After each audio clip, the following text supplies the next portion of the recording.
I'm doing the Friday dance here in the studio. Good morning. Our director, Brian Matthews, frustration behind the scenes. Like, just give me a second. Cue, go. I know, he was not happy. It's 7:04. Yeah, here we go, guys. Sunrise Extra on a Friday. And we had lots of topics we could have talked about today. A lot happening this weekend, even a lot happening today in and around town. But we said, let's focus on fathers because we haven't done it all week. And you can only do it this Friday, right? Next Monday, all of us fathers, Chris, are forgotten about again. Father's Day. No, come on now. I know, I'm just kidding. But we did get great feedback from our viewers all this week, so we wanted to share it today. We put out a post on our social media pages early on in the week about the best advice you ever received from your dads.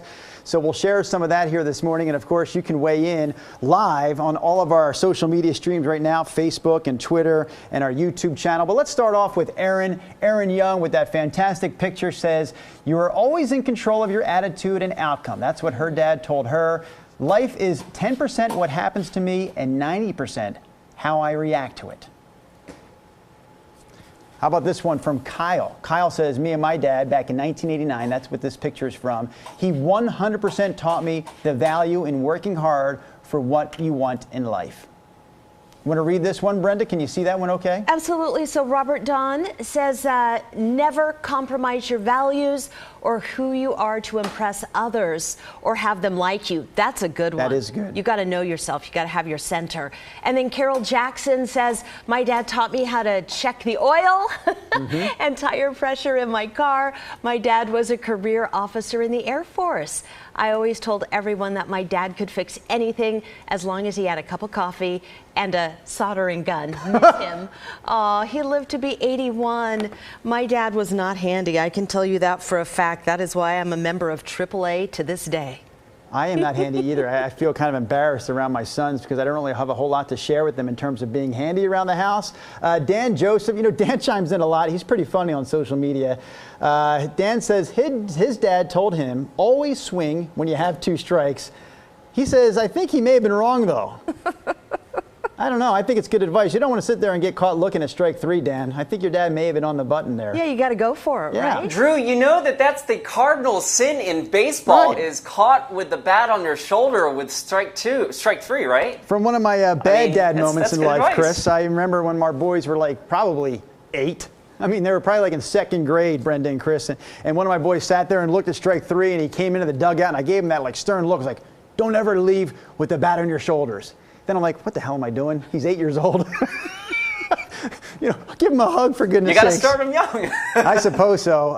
It's fun. You put me on the spot earlier, Brendan. We'll dive into more viewer. You did kind of do that, didn't you? I did. I was curious, though. I asked. Yeah, go ahead. What did you ask? Because we're talking about fathers giving kids advice, and I wanted to know what you tell the twins. They're 12 now. What's the good advice that you are imparting to them as they grow up? And you asked that question, and I literally thought the other night, what advice have I given these twins? Because I don't have like any cool catchphrases or any great sayings. I remember my real dad.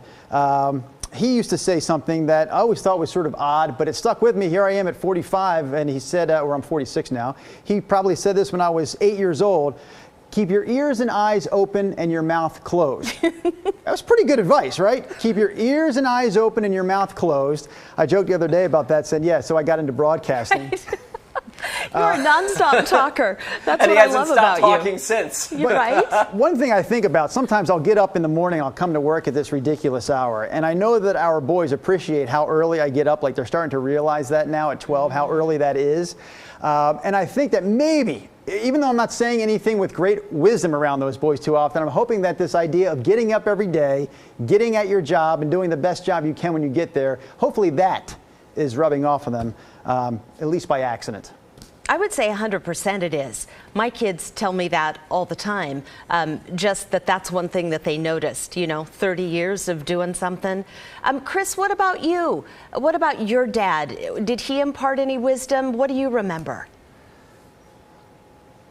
My dad, who is still with us and lives here in Portland, actually, and good morning if he's watching, because I know he does occasionally. He hops on the app there.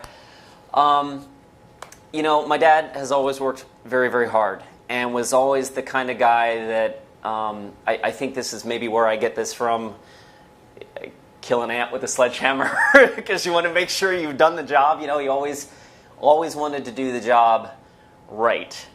And I joked before during the Sunrise show that maybe some of his best advice was, don't go cheap on your mattresses or your tires, because you spend a lot of your life in bed and you're putting your life on your tires. And as funny as that sounds, you know, I think it's pretty good advice. So my dad was a good leader by example of working hard, and then he had some funny but practical advice as well. So that's some things I think that have rubbed off on me, including the kill an ant with a sledgehammer. I don't know if Chris's dad is watching us Maybe right a little now. overuse of you know, resources, but perhaps, you know, Chris, you get the job done. I don't know if your dad is watching right now on our social media channels, but I know Ginny Carlson is. Number one, she Morning, says, Frank. She says, yay, the other weather guy, we missed you. So Ginny Carlson welcoming you back to the show here, Chris. And then also, she points out, like I was saying earlier, Brenda, she says, Mother's Day is a week-long holiday now. Dads get about 12 hours. I know. Well, you know, we're high maintenance. What can we say? And Jackie Mason, hey, good morning, says, my dad's advice was anything worth doing is worth doing well. I like that. And then Rob St. Helen, good morning to you as well. My dad always said, if you're breathing and you can get out of bed, you can go to work. You get nowhere by being lazy. Absolutely. We also have our own director, Brian Matthews, chiming in. Now, Brian is about 10 feet that way and then turn the corner, and I can actually yell to him if I needed to. Brian, are these your words of advice to your kids or your dad's word of advice to you? He says this is his dad's words to him growing up. He said, when you work, work hard. When you play, play hard. Oh, that's a good one. You know, my dad never met a stranger. He would talk to everybody and anybody, and I grew up in McMinnville. He was a business owner there. So he was always, I called it lecturing somebody. He always had so much advice. Like, I was like, la, la, la, la, la. Because you know, when you're like a tween and a teen, you're horrified when your father continues to like talk to everybody on the planet. I just kind of wanted to do my own thing. But what I remember about Herm Braxton is really not what he said to me, but how he made me feel. He raised girls. I had two older sisters, quite a bit older. I grew up, though, as an only child, and what I know about him is he instilled in me a sense of self-esteem and that what I had to say mattered. You know, I knew that he always had my back, no matter what. And he also modeled for me no gender stereotypes. Like, he could do the wash, he could cook, you know, he went to work, my mom also worked. So I feel like those are the things and some of the values that he gave me, and he always spoke my mind, he always spoke his mind, and I think that's where I get it too, you know, being able to speak my mind and kind of stand up for myself. I can say something about your dad, although I never met him. But something about your dad, Herm, because, you know, Brenda and Chris, for many years I would go out and about during the Sunrise show. We got to McMinnville at least a few times of the year, and I would always run into someone down there who would bring up the fact that, Brenda, you grew up in McMinnville, and they'd say, you know, I knew her dad. And they would always say this, sharpest dressed man in McMinnville. I heard that so many times from so many different people, right? They say, well, apparently he owned some sort of clothing store, correct? Yeah, he did. They owned like women's clothing stores while I was growing up, and then before he retired, he had a tuxedo rental shop. So he loved wearing a suit. Actually, you guys, I never saw my father in anything other than a suit and tie. Wow. And when he would come up to Portland to see the grandkids and maybe do a little yard work when our kids were little, he would put on an old pair of dress slacks, an old dress shirt that was short-sleeved, and an old pair of dress shoes. I have a picture of him actually pushing the darn lawnmower in all that. That was his dressing down. He didn't even own a pair of jeans. He was a unique guy. The guy did not know how to dress down. Chris, I know that there's a serious delay when you're doing this like Rod does from your home. So we want to give you the opportunity to chime in again. Do you have any advice that your dad gave you that you thought was terrible? Now, if you don't have that, fine. You can share something else. But I will share a little bit later some advice I got that I thought was just god-awful.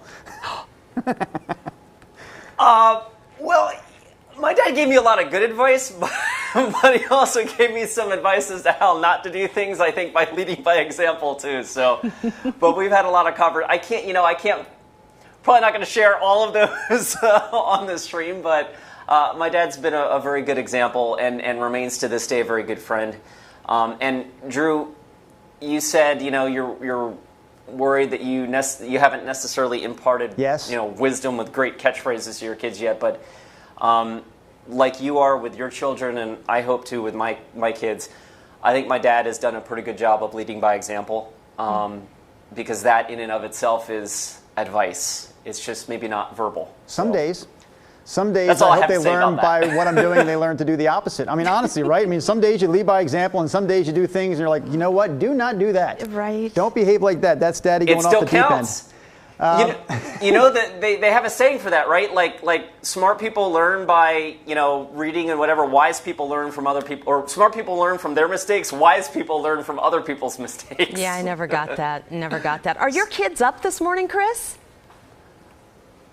They are. They're actually upstairs in the kitchen getting ready to go off to school, to daycare, and I was gonna see if maybe mommy could bring them down, but I don't know. We're still working on the whole potty training thing for the 3-year-old. So I know that routine can sometimes be tough if you throw it off track at all. So we're not going to put that pressure on your wife. But fact is, Chris, you were the only one of the 3 here that could bring your kids into the mix of this conversation. So see what you can do. Let's see. How much time do we have? You got okay. 5 or 10 minutes. Give me a minute. Okay, yeah, that's fine. I'll tell you what, I'm going to disconnect. I'll be right back. Okay. That's fine. Brenda, there were, I went many years growing up without getting too deep into the personal story. I went many years without having a dad around at all. My mom eventually remarried, and she met the man she eventually remarried when I was 13. So my stepdad, Eddie, who I've talked to you about before, he entered the picture when I was in 7th grade. And he did give me some advice over the years. What I always liked about Eddie is, he never tried to be like the overbearing, hey, I'm here now and I'm going to be your dad. It was never like that. But he also cared for me. Oh, is that the music to say stop talking too much? Is that what that music is to Director Brian? And Eddie's a great guy and I love him to this day. Bye. Oh, Director Brian. All I was saying is that he did love me. And he had kids of his own from his first marriage, and he loved me the way he loved those kids. He was great about that. But he always would say, this piece of advice was like stuck in my head to this day. I didn't necessarily follow it or try to follow because I thought, that's something else. He'd say, hey, Drew, do me a favor. Whoever you marry, make sure she has some money. Oh! Right? We didn't have a lot of it. We always just had enough to get by and pay the bills each month. So he goes, it'd be a lot easier if you marry someone who has a little bit of money. Do you know, my dad used to tell me that. I totally forgot that. He goes, it's just as easy to marry a rich guy as a poor one. And he would follow up, like every time there was a new girl, not that there were a lot, but he would go, does she have money? And he would ask. He was dead serious about it. Oh my God. How old? Eddie just turned 76 about 10 days ago. I wondered if it was kind of a generational thing because my dad was older than that. But I know. I think it has to do with working your butt off for like 45 years and having to get up at a ridiculously early hour like he did, just enough to make ends meet, and thinking, man, there's got to be a better way. Go find someone who has found that better way. Exactly. Maybe they both were looking for our spouses to take care of them in their old age. I don't know. Maybe. Hey, Chris, you're back. So I was trying to get him. The car was just being loaded up as I was running upstairs. So I really wanted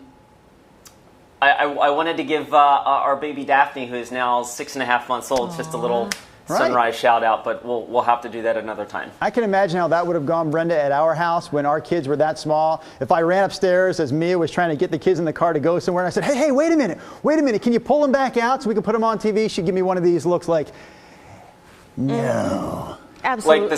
Like the stare that goes right through you and the head that spins around 720 degrees. Yeah, get out of here. We're not doing that right now. So on the Father's Day stuff, we had mentioned, I think we either talked about it on the show or at the top of the stream, bad Father's Day gifts. Have you guys gotten any that you hated? Or did you give any to your father that they didn't really appreciate? Wait a minute now.